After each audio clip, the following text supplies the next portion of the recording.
Cuenta la leyenda que en un árbol se encontraba encaramado un indiecito guaraní, que sobresaltado por un grito a su madre pidió apoyo y cayendo se murió, y que entre los brazos maternales por extraños sortilegios en Xogüí se convirtió. Xogüí, Xogüí, Xogüí, Xogüí, cantando está mirando, y así mirando ya volando se alejó. Xogüí, Xogüí, Xogüí, Xogüí, qué lindo está volando, va perdiéndose en el cielo guaraní.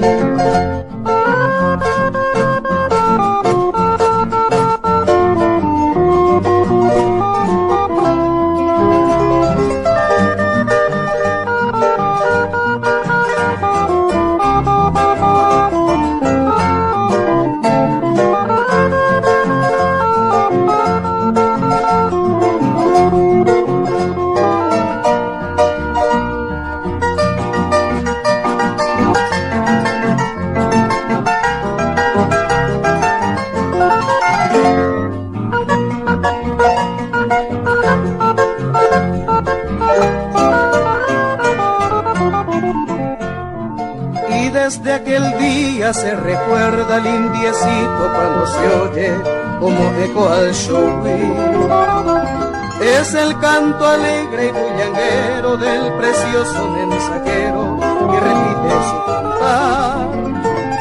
Salta y picotea las naranjas que su fruta es preferida, repitiendo sin cesar.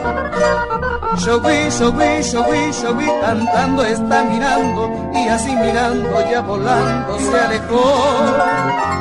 Xogüí, Xogüí, Xogüí, Xogüí, qué lindo está volando, va perdiéndose en el cielo guaraní, en el cielo guaraní.